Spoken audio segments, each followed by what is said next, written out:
3 months after the Great Battle, the galaxy was a very different place. On Nexus Prime, the once mighty Galactic Coalition building stood half empty. Species that had ruled star systems for thousands of years now waited nervously for human ships to arrive in their space. Ambassador Ryan Clark walked through the halls where Admiral Jake Murphy had once been humiliated. But now the aliens stepped aside when they saw him coming. Their eyes showed fear and respect in equal measure. The human delegation was no longer asking to join the galaxy's club. They were here to take it over. The Great Council Chamber had been redesigned, where alien representatives once sat in comfortable seats looking down at human visitors. Now a simple table filled the center of the room. Ambassador Clark sat at one end, while dozens of alien diplomats crowded around the other. End like students waiting to hear their grades, quotes Tar. The proud Vorthok ambassador who had once laughed at human technology now spoke in a quiet voice. Ambassador Clark, my people wish to know what terms Earth offers for our surrender. Clark looked at the alien who had called humans primitive children just months before. The terms are simple. Any species that accepts human protection will be allowed to govern their own worlds. You can keep your cultures, your religions, your ways of life, but your military forces will be disbanded, and you will not develop weapons without human permission. 8. Small alien with blue fur raised one of its forearms. What happens to species that refuse these terms? Clark's expression did not change. Nothing, as long as they stay in their own space and do not threaten others. But they will not have human protection if someone decides to attack them. The aliens looked at each other nervously. The old galaxy, the Coalition's protection, had been the only thing keeping smaller species safe from pirates and conquerors. Now that protection was gone, and only humanity offered safety.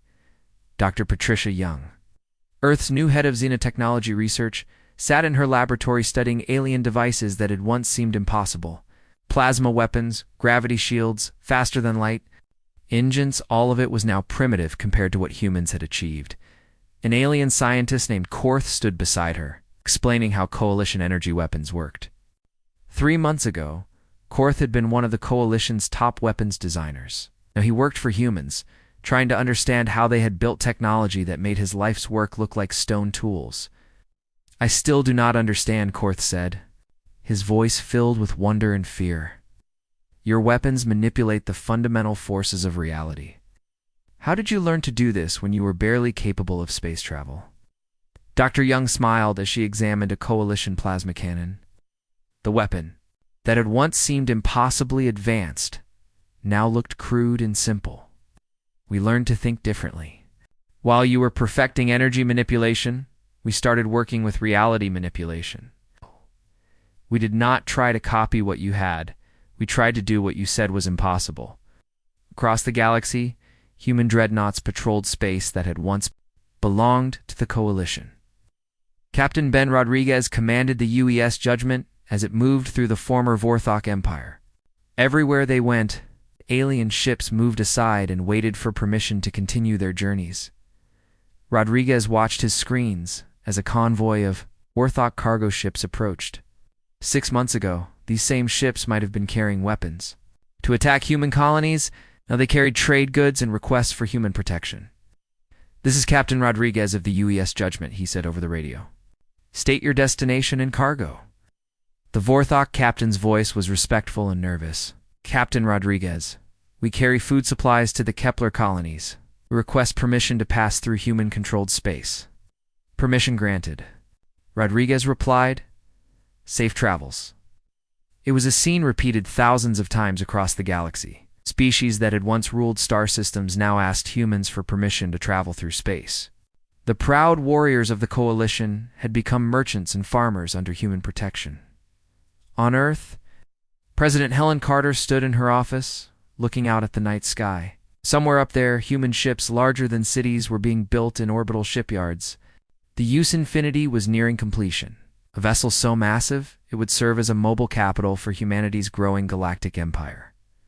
Dr. Laura Adams, Earth's leading expert on alien psychology, entered the office carrying a thick report. President, you asked for an analysis of how the galaxy is adapting to human rule. Carter turned from the window.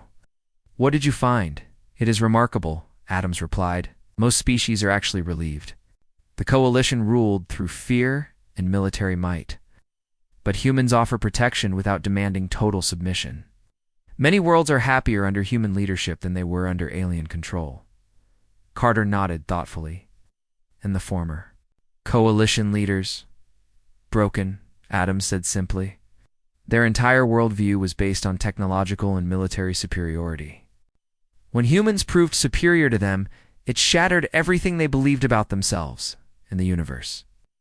In his private chambers on a distant world, former Supreme Admiral Vexillar sat alone, staring at reports about human technology.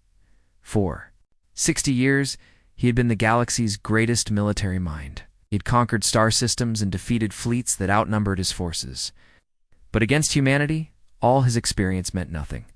The humans had not just defeated the coalition, they had made coalition technology obsolete overnight. Weapons that had once destroyed planets were now useless against human reality manipulation shields. Ships that had ruled the galaxy for millennia were now scrap metal compared to human dreadnoughts. Vexillar had spent his entire life studying warfare, but humans had changed the very nature of combat itself. They fought with the fundamental forces that governed existence. How do you defeat an enemy that can erase you from reality with a thought? Admiral Jake Murphy, now Fleet Admiral of all human space forces, stood on the bridge of the UES Sovereign, watching construction of humanity's new galactic capital. The massive space station would be larger than most moons, a symbol of human power that could be seen from light years away. Captain, Claire Davis approached with the latest reports from across human space.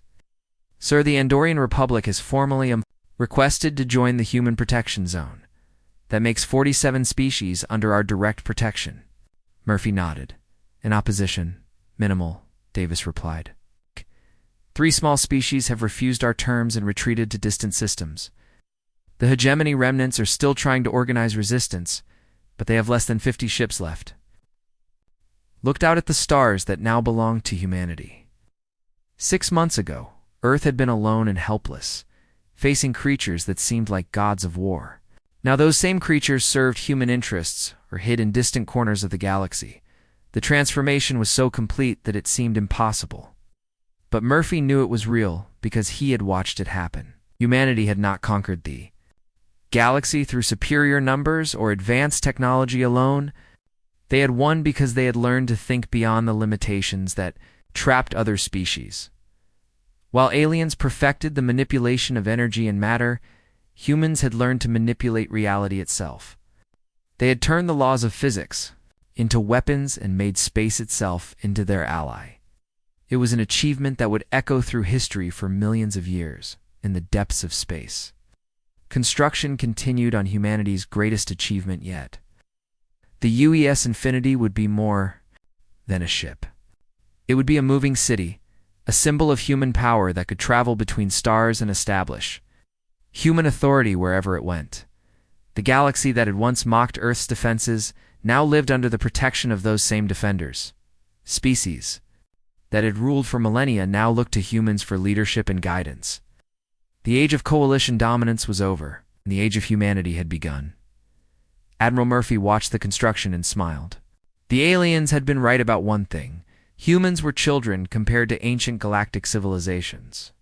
But they had forgotten an important truth about children. Given enough time and freedom, children grow up to surpass their parents. And humanity had grown up indeed. The galaxy would never again see them as primitive or weak. They had become something far more dangerous than any alien could have imagined. They had become the masters of reality itself. The stars belonged to humanity. Now, and they would keep them forever. The news of the coalition's defeat spread across the galaxy like wildfire. On 1,000 worlds, species that had never known fear began to panic. The humans, those primitive creatures who played with metal and fire, had just destroyed 12 advanced warships without taking a single hit. Supreme Admiral Vexillar read the battle reports in his private chambers aboard the Grand Fleet's command ship. He was the coalition's greatest military leader, a veteran of 60 years of warfare who had conquered entire star systems. But as he read War Admiral Vex Morin's report, His hands began to shake. The humans had weapons that bent space itself. Ships that repaired damage faster than it could be inflicted. Technology that made the Coalition's most advanced science look like children's toys. Vexillor had seen impossible things in his long career, but nothing like this. He called an emergency meeting of the Galactic Council. Representatives from hundreds of species gathered in the Great Hall on Nexus Prime, their faces showing fear. In confusion, many demanded explanations. Others called for immediate surrender. A few suggested fleeing to distant galaxies where the humans might never find them. Order, Vexillor shouted, his voice echoing through the chamber. We will not. Panic like frightened children. The Coalition has faced threats before. Ambassador Zekdar of the Vorthok Empire stood up, his massive form towering over the other delegates. Not like this. These humans have technology beyond our understanding. How do we fight an enemy that uses the laws of physics as weapons? Use everything we have, Vexillor replied. The Grand Armada contains 3,000 ships from 40 different species. Surely even the humans cannot stand against such force. But privately, Vexillor was not so confident. It studied the battle recordings over and over. The human ships moved like they owned space itself. Their weapons reached out and crushed matter at the atomic level. How do you fight an enemy that can erase you from existence?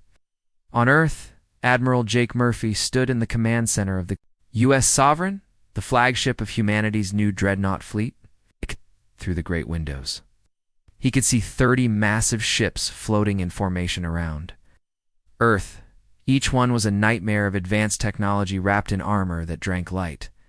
The Sovereign was the largest, nearly 3 kilometers long and bristling with weapons that manipulated reality itself. Murphy had been promoted to Fleet Admiral and given command of humanity's entire space force. It was a responsibility that kept him awake at night. Captain Claire Davis, his second in command, approached with the latest intelligence report, sir. Coalition forces are massing at the Kepler system. Long-range sensors show over 3,000 ships. Murphy nodded grimly. They are bringing everything they have. This will be the real test. He activated the ship's communication system and spoke to all 30 Dreadnought captains at once. This is Admiral Murphy. In 6 hours, we will face the largest fleet ever assembled. They outnumber us 100 to 1. But remember what we are fighting for?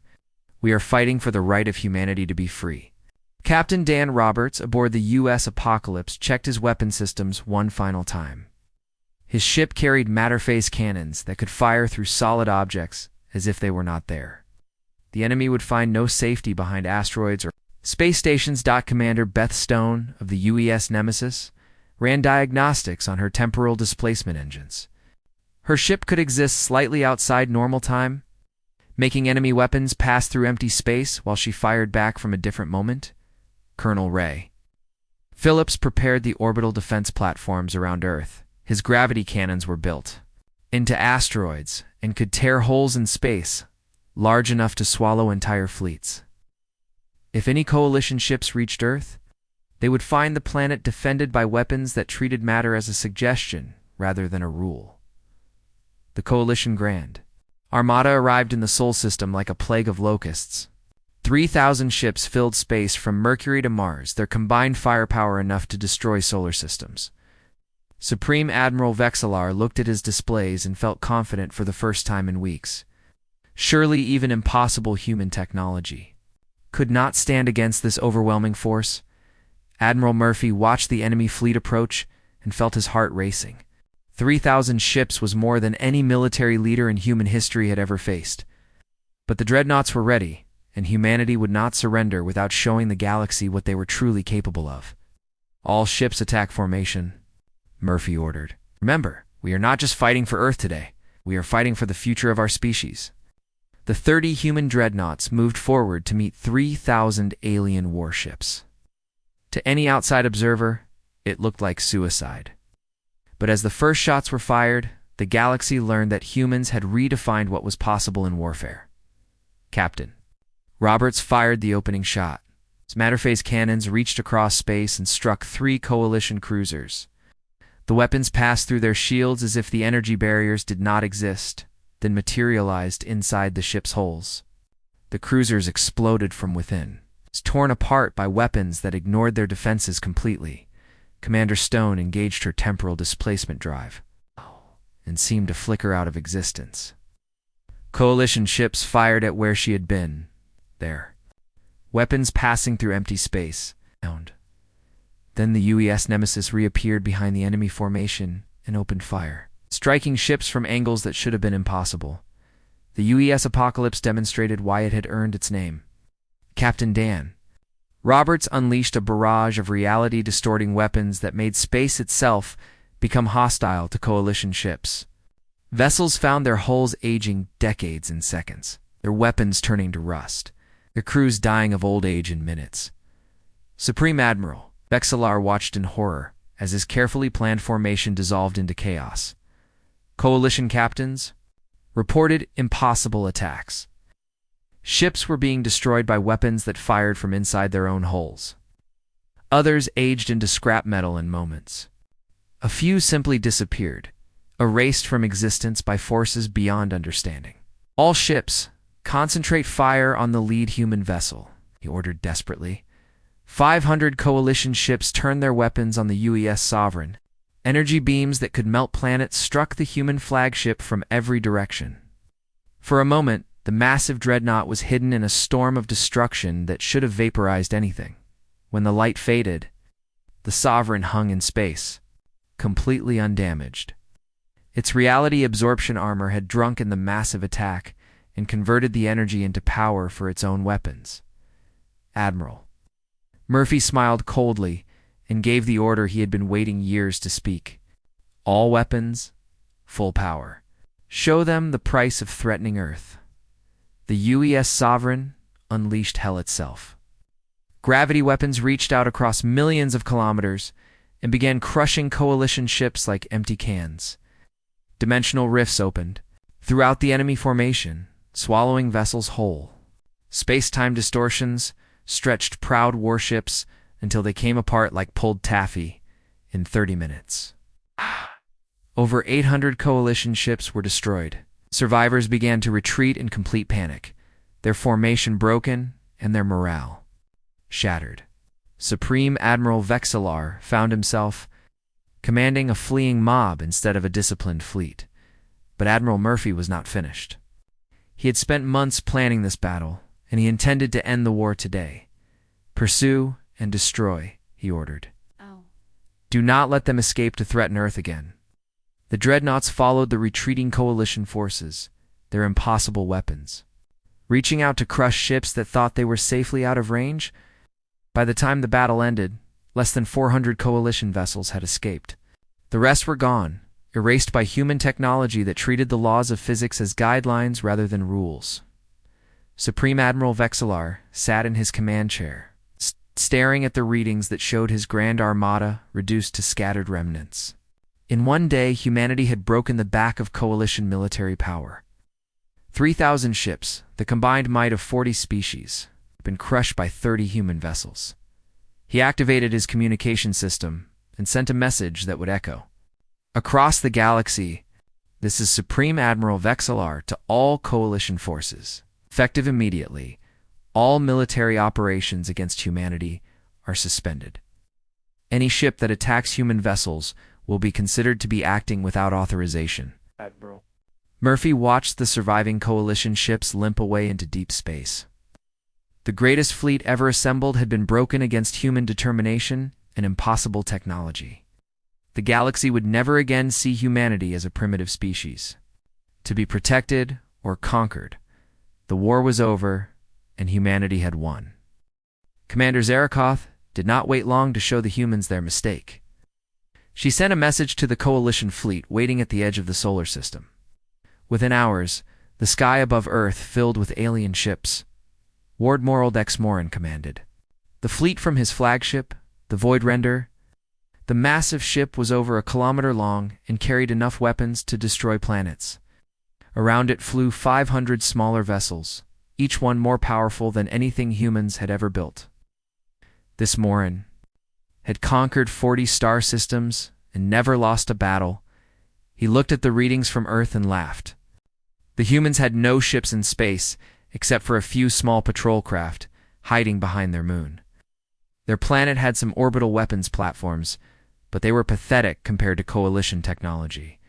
This would not even be a real battle. Begin. The attack, he ordered. Target their orbital defenses first. Show them what real power looks like.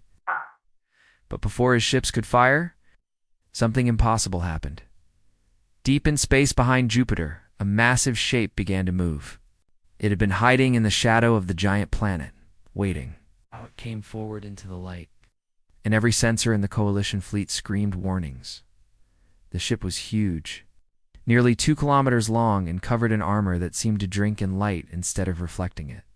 It looked like no vessel in any known database. Sharp angles and brutal geometry made it appear more like a weapon than a ship. Strange energy patterns flickered across its hull. Captain Mary Lewis sat in the command chair of the UES Defiance, watching her screens as the alien fleet came into view. She had trained for this moment for 5 years, but seeing 500 enemy ships still made her stomach tight with fear. All stations report ready, her weapons officer said. Lieutenant Commander Alex Turner was young but brilliant. One of the few people who truly understood the new weapons they carried. Range to target? Lewis asked. 2 million kilometers in closing, Turner replied. The enemy fleet is spreading out to surround us. Lewis smiled grimly.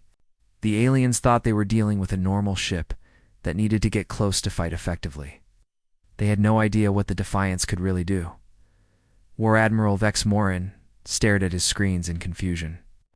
The human ship was enormous, but it was alone.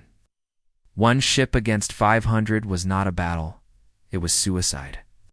Still, something about the vessel bothered him. Sensors could not get clear readings from its hull. "What is that thing made of?" he asked his science officer. "Unknown, sir. The hull seems to absorb our scanning beams. I am reading energy signatures that should not be possible." "Impossible how, sir?" "Some of these readings suggest the ship is manipulating gravity itself. Others indicate dimensional distortions around the hull. This technology is beyond anything in our databases." Vex Morin felt the first touch of concern. In 40 years of warfare, he had never encountered anything his sensors could not identify. Men sent 3 cruisers to investigate. Use caution. 3 Coalition ships moved toward the Defiance, their weapons ready. They were each 500 meters long and carried plasma cannons that could melt mountains. Against any known ship, 3 cruisers would be overwhelming force. Captain Lewis watched them approach. "Target the lead cruiser," she ordered. "Fire." "When ready, yes, ma'am," Turner replied. His fingers moved over controls that looked nothing like traditional weapon systems. Gravity cannon charging. Space-time distortion at optimal levels. The Defiance fired its first shot of the war. What emerged from the human ship was not an energy beam or missile. It was something far worse. A distortion in space itself reached out like an invisible hand and grabbed the lead Coalition cruiser. The alien ship began to compress, its hull crumpling like paper as gravity increased around it by 1,000 times. The cruiser's shields flickered and died. Its armor meant nothing against a weapon that attacked the very fabric of reality. In seconds, a 500-meter warship was crushed into a ball of twisted metal no bigger than a car. The other 2 cruisers tried to retreat, but it was too late. The Defiance fired again, and another impossible beam reached out. This time, the weapon seemed to tear a hole in space itself. The second cruiser was pulled into the hole and disappeared completely. Not destroyed, but erased from existence. The third cruiser managed to fire its plasma cannons at the human ship. The bright energy beams struck the Defiance's hull and simply vanished, absorbed by armor that treated the most powerful Coalition weapons like gentle rain. Turner fired a third shot. This time, the gravity weapon wrapped around the last cruiser and began to stretch it like taffy. The alien ship came apart slowly, its hull tearing as impossible forces pulled it in different directions. War Admiral Vex Morin watched in horror as 3 of his best ships were destroyed in less than a minute. Destroyed was not even the right word. They had been crushed, erased, and torn apart by weapons that violated every law of physics he knew. "All ships attack formation," he ordered, his voice shaking. "Concentrate fire on that vessel." But before his fleet could respond, two more human ships appeared. The UES Retribution materialized near Mars, seeming to step out of empty space itself. Captain Joe Martinez commanded this vessel, and it carried weapons even stranger than the Defiance.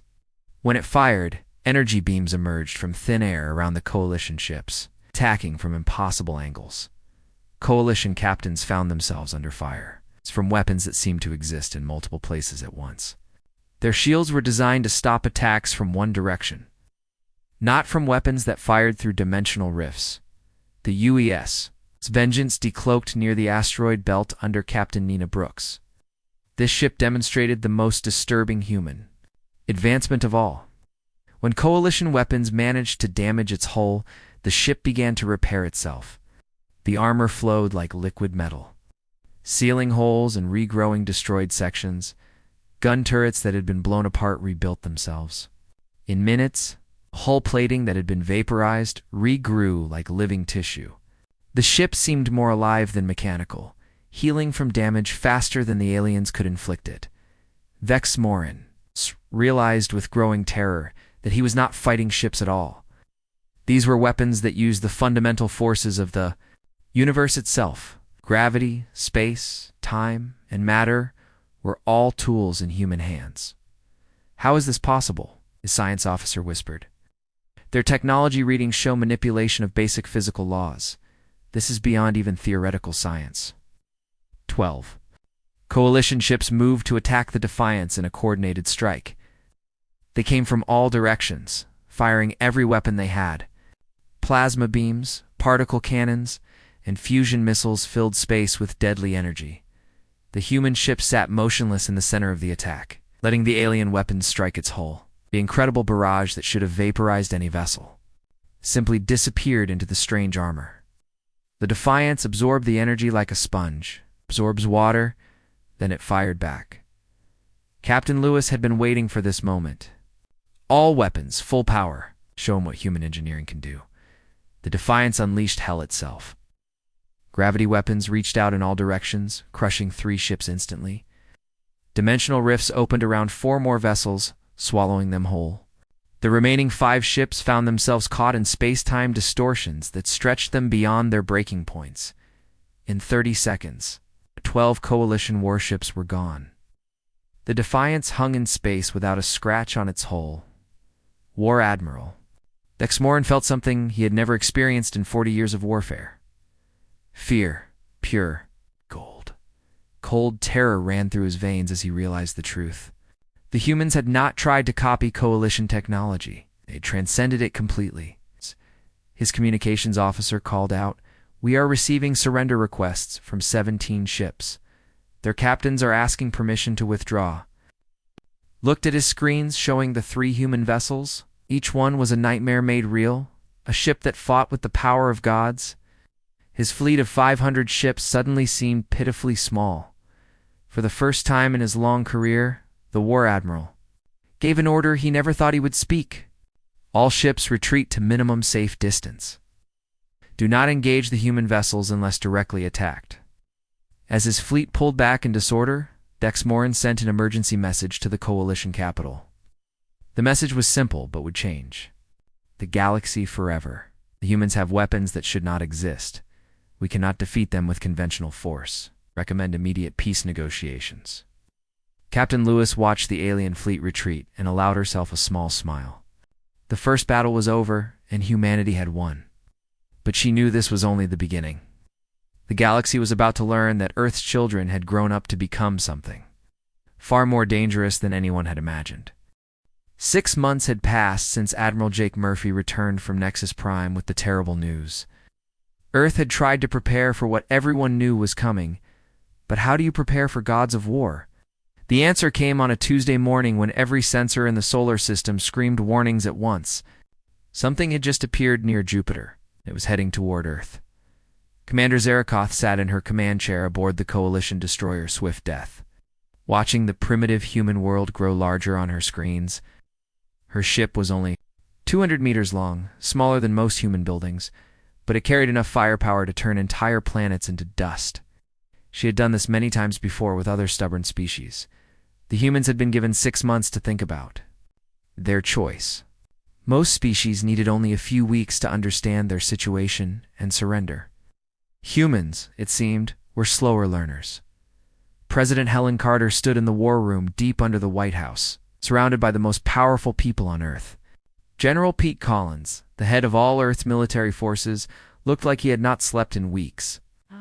His face was gray with worry. "Madam President," Collins said, "our satellites show one alien ship. Just one, but our computers say it has more weapons than our entire space fleet combined." Carter looked at the big screen showing the alien vessel. It looked like a black knife cutting through space, smooth and deadly. Even on the screen, it seemed to radiate menace. "How long until it reaches Earth?" she asked. "For hours," Collins replied. "Should I order our ships to attack?"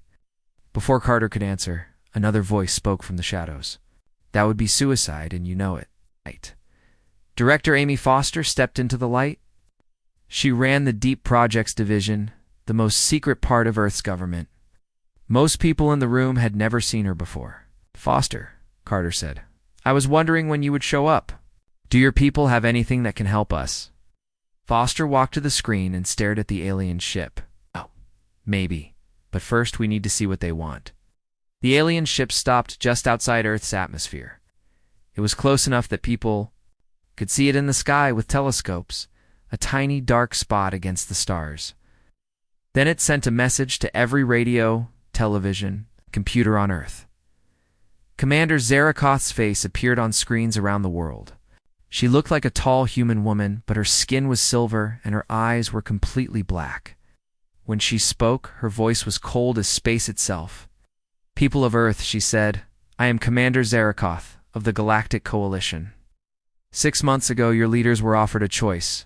You were told to join the coalition as a protected species or remain alone until you became civilized." Carter watched the broadcast from her war room, knowing that billions of people around the world were seeing this for the first time. She had kept the alien contact secret, hoping her scientists could find a solution. Now, there was no more time for secrets. "Your leaders have not responded to our generous offer," Zarakoth continued. "This silence is your answer. You choose to remain primitive and alone. Very well, but first you will learn what defiance costs." The alien ship fired a single shot. A beam of pure energy lanced down from space and struck the International Space Station. The station, humanity's greatest achievement in space, simply vanished. One moment it was there, the next it was gone. Not destroyed, not exploded, just gone as if it had never existed. "That was a demonstration," Zarakoth said. "Your space station held 12 people. They died instantly, without pain. This is mercy. If you continue to defy the coalition, the next target will be one of your cities." The world erupted in panic. People ran through the streets screaming. Governments tried to contact each other, but most leaders were hiding in bunkers. The stock market crashed. Riots started in dozens of cities. In the war room, General Collins was shouting into his radio. "All units remain calm. Do not fire unless ordered." But Carter could see in his eyes that he knew it was hopeless. Director Foster moved closer too. "The President. We need to talk now. Alone." Carter looked around the room at her advisors and generals.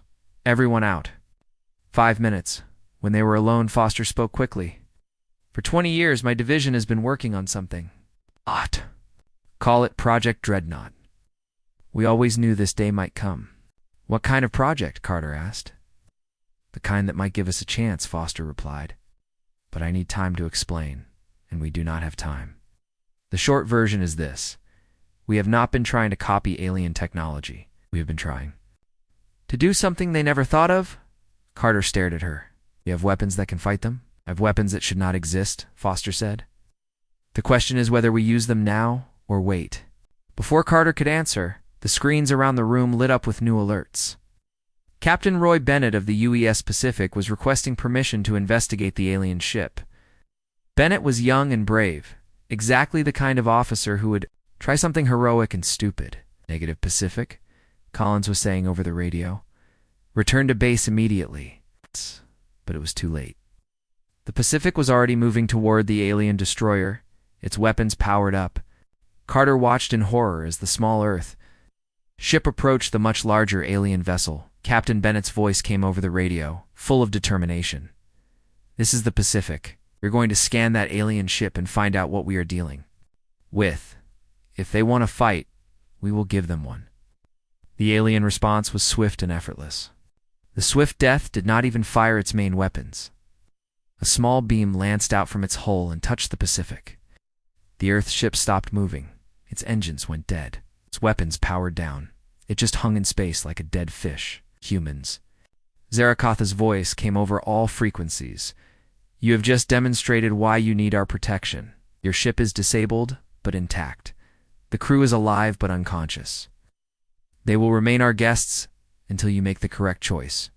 Foster grabbed Carter's arm. "Now do you see? They are not even trying." That was like an adult taking a toy away from a child. Carter felt the weight of 7 billion lives on her shoulders. Every leader in history had faced difficult choices, but none had faced anything like this. Submit to alien rule, or watch your species be destroyed by creatures so advanced that humans were like ants to them. "How long would your project need?" she asked Foster. "The prototypes are ready now," Foster replied. "But if we use them, there is no going back. We will be committed to a war we cannot win with conventional weapons. And if we do not use them..." Dash looked at the screen showing the alien ship hovering over Earth like a dark angel of death. "Then we spend the rest of human history as pets." Carter made her decision. She picked up the red phone that connected her directly to the most secret facilities on Earth. When Foster nodded, she spoke the words that would change everything. "This is the President. Authorization code Alpha 77. Project Dreadnought is authorized." "Repeat. Project Dreadnought is authorized." Somewhere in the asteroid belt, lights began to glow in facilities that had been hidden for decades. Machines that had been waiting in silence began to move. And in the deepest bunkers on Earth, scientists who had worked their entire lives for this moment began the final countdown. Zarakoth gave Earth 24 hours to surrender. She expected the humans to call within 6 hours, begging for mercy like all the others had done. Instead, she received a message that confused her completely. President Carter appeared on her screen, looking tired but determined. "Commander Zarakoth, this is President Carter of Earth. We have considered your offer carefully." "Good," Zarakoth replied. "I am pleased that you have come to your senses." "We reject your offer," Carter said simply. "Earth will remain free." Zarakoth stared at the screen in amazement. No species had ever said those words to the Coalition. "You cannot be serious." "You have seen what we can do." "Yes," Carter replied. "Now you will see what we can do." The transmission ended.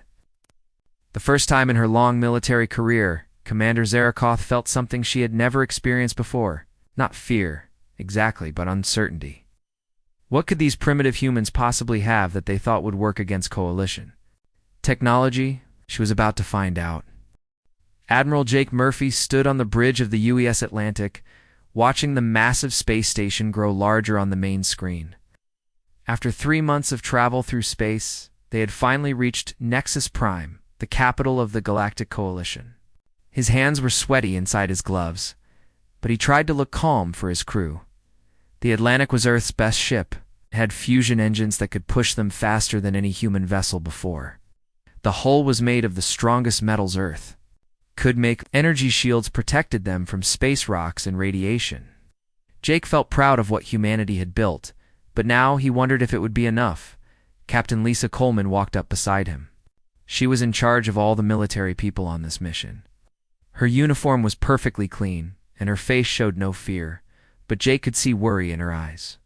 Behind them, Dr. Kevin Hayes was checking his notes again. He was the smartest scientist on Earth, and he would show the aliens what humans could do. The space station was huge. It was bigger than any city on Earth. Ships from dozens of different worlds flew around it like bees around a hive. Some ships looked like smooth eggs. Others had spikes and rough edges. A few seemed to be made of living coral. Jake had never seen anything like it. A voice came through the radio, but it did not sound human. The words were cold and had a strange accent. Earth Vessel Atlantic, you will dock at Port 7. Do not use weapons. Do not scan our ships. Follow the guide ship. A small alien craft appeared in front of them. It was no bigger than a fighter jet, but Jake could see it had weapons that looked more advanced than anything on the Atlantic. Little ship led them to a docking port on the side of the huge station. When they walked off their ship, Jake got his first look at real aliens. The docking bay was full of creatures he had only imagined in movies. Some walked on two legs like humans but had scales instead of skin. Others had 4 arms and eyes that glowed in the dark. A few floated in the air without any wings or engines he could see. The aliens barely looked at the humans. A few pointed and seemed to be laughing, but most just ignored them completely. Jake felt like a child who had wandered into a room full of adults. Their guide was a tall creature with purple skin and 3 eyes. It wore a uniform covered in symbols that probably meant important things. The creature did not give its name. It just said, "Follow me. Do not touch anything. Do not ask questions." They walked through halls that were bigger than most buildings on Earth. The walls showed pictures of space battles and alien worlds. Jake saw ships that looked like they could destroy planets. He began to understand that Earth was very small compared to what was out here. Finally, they reached a huge room with a table in the center. Sitting around the table were the most important aliens in the galaxy. At the head of the table sat Ambassador Zektar of the Vorthok Empire. He looked like a giant lizard that had learned to walk upright. His teeth were sharp and his yellow eyes showed no kindness. Jake stepped forward and tried to speak with confidence. "I am Admiral Jake Murphy of Earth. We come in peace, hoping to join the Galactic Coalition as friends and allies." Zektar made a sound that might have been laughing. "Earth. Yes, we have heard of your little world.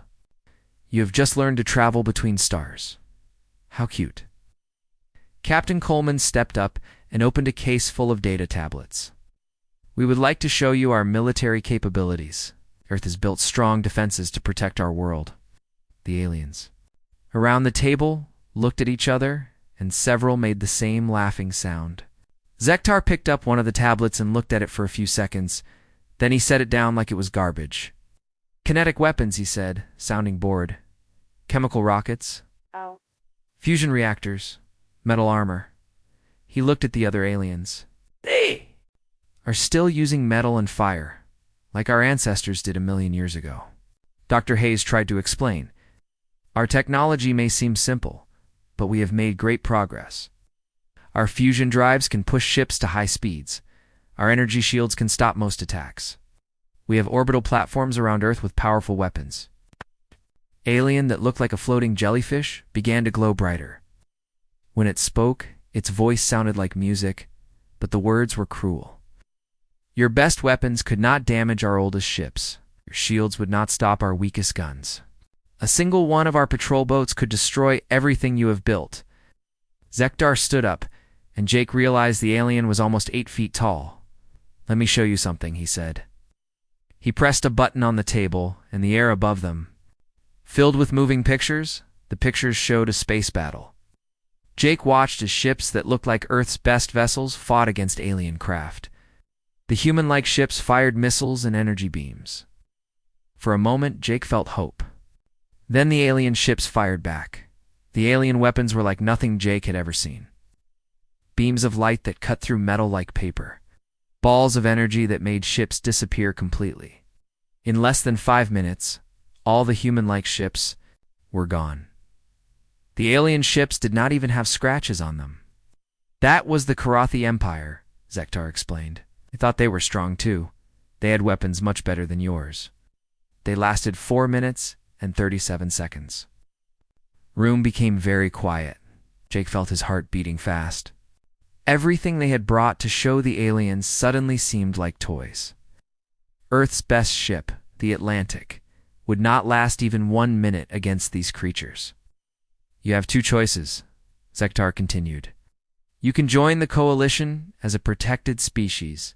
We will watch over you and keep you safe, like adults caring for children.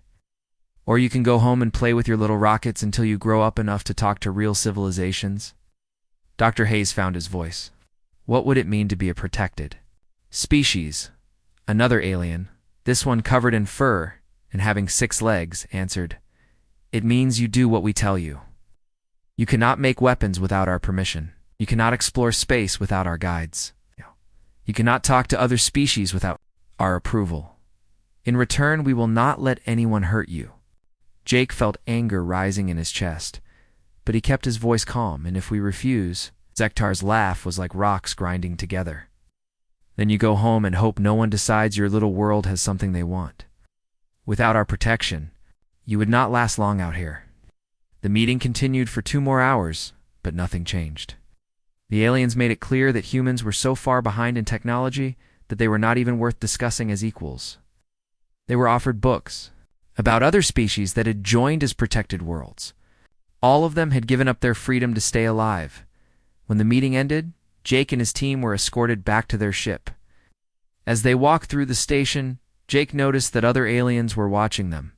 Some looked curious, but most looked at the humans the way people might look at talking animals in a zoo back on the Atlantic. Jake called his senior officers together. Captain Coleman was angry. Dr. Hayes looked like someone had told him that everything he believed was wrong. The other officers were scared and confused. Sir Coleman said, We have to tell Earth what we learned here. Jake nodded. Yes, we do. But we also have to be careful how we say it. If people panic, it could be worse than the aliens. Dr. Hayes was studying the data they had been given about coalition technology. Admiral, some of these things should not be possible. They have weapons that bend space, ships that can exist in several places at once, energy sources that seem to create power from nothing. Can we learn to build things like that? Jake asked. Hayes shook his head. Not in 100 years. Maybe. Not in 1,000 years. We are like people with stone tools trying to understand computers. The trip back to Earth took another 3 months. During that time, Jake wrote his report many times. How do you tell an entire world that everything they have built is useless? How do you explain that humanity is not alone in the universe, but that all their new neighbors see them as backward children? When the Atlantic finally reached Earth's orbit, Jake looked down at the blue and white planet below. It looked so peaceful and beautiful. Soon the people down there would learn that their world was nothing special. They would learn that the universe was full of creatures who could destroy them without effort. But Jake also felt something else. He felt determination. Humans had always been good at surviving.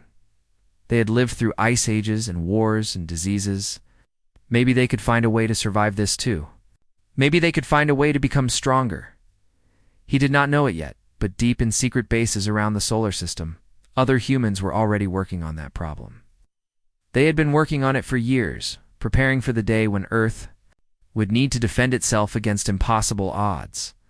The day of reckoning was coming, and humanity would be ready.